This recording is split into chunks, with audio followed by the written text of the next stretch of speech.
Welcome.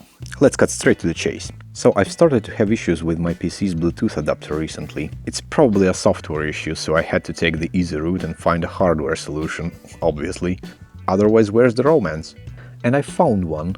I decided to build a device that will make my PC's faulty onboard Bluetooth adapter obsolete. For this, I will be using a Bluetooth transmitter module. Check the video description for details. In theory, it should automatically pair with any available Bluetooth speaker or headset and transmit audio to it. I'll begin with unsoldering the pair button and soldering extension wires to the button connection pads, since the button will be located in a more convenient spot on the future body of my device. I also need to solder power leads and audio signal wires to this module. Okay, it's time to make the body, since I plan on mounting everything to the body walls. So let's get to the Oldsmobile and head to the shop.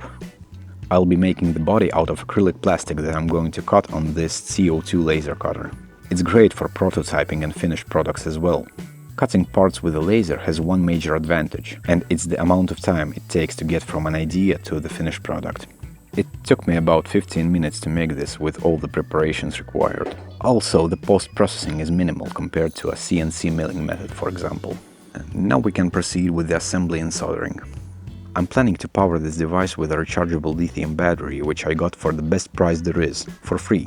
I'll leave a link to my other video in the description, which explains how I got this battery for such a great price. So naturally, this battery will need a charging module and a charging socket, a micro USB connector in this case. Yes, they're outdated, but I've got plenty and have to use them somewhere. Have you already figured out what's going to happen next? That's right, a medieval torture method reenactment will commence shortly. Now remember the sound that Tomcat from Tom and Jerry cartoon made each time he got himself injured? You can play it in your head right about now. Yes, you should always remember about safety, even if the tools you are using seem harmless. And I should take some vitamins for my memory. Sorry for the detour. I'll proceed with mounting the micro USB socket to one of the body walls, and will set it aside to allow the glue to set. And in the meanwhile, I'll get busy with the positioning of main components onto the top lid of the device.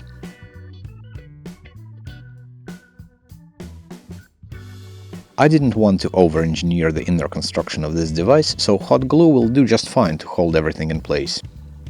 Now let's connect the audio signal wires to the audio jack. I decided to play it safe and check the location of ground pad and the left and right signal pads with the multimeter. By the way, while I continued with the assembly, a few words about the charging module that I'm using. Despite its convenience, this charging module has its downsides. One of them is that it constantly consumes power from the battery, even if nothing is connected to its output pads. So in order to properly turn off a potential device, you have to disconnect the battery itself from the charging module. But there always is a but.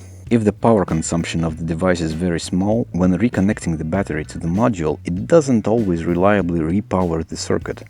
So you have to compromise between a long shelf life and a reliable power on demand. I decided to sacrifice shelf life in this case and soldered a switch in between the Bluetooth module and the output of the charging module.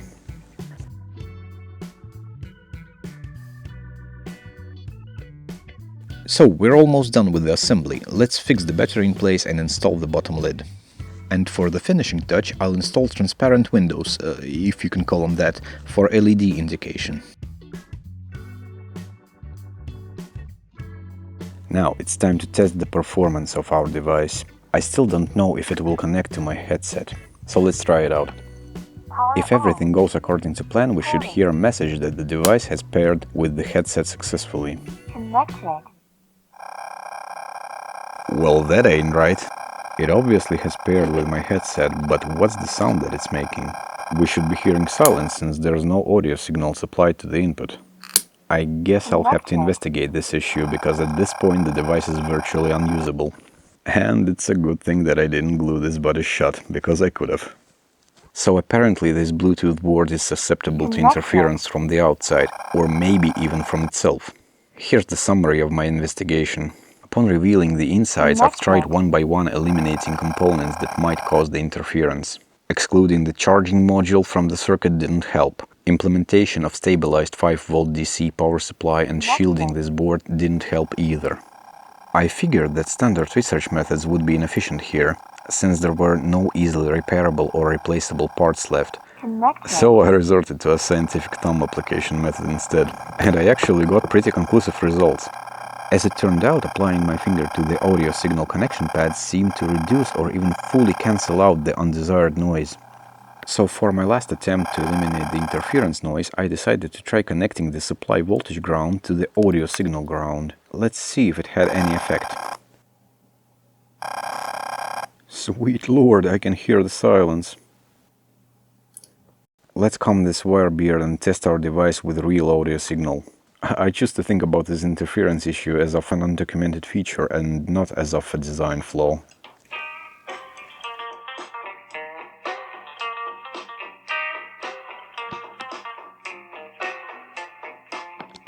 Power on. Pairing.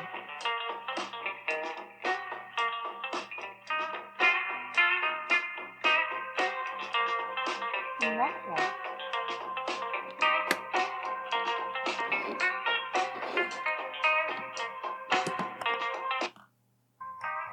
Perfect. The audio quality is great to my ears at least.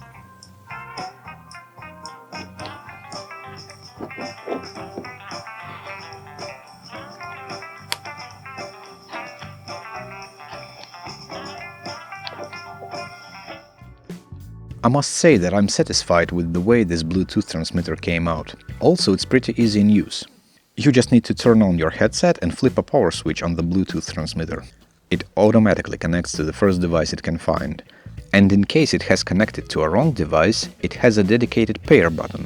By pressing this button, the transmitter disconnects currently connected device and searches for a new one, ignoring the previous device in case it's still available. Here's the wiring diagram with all the components for this device, in case you'll decide to make one yourself.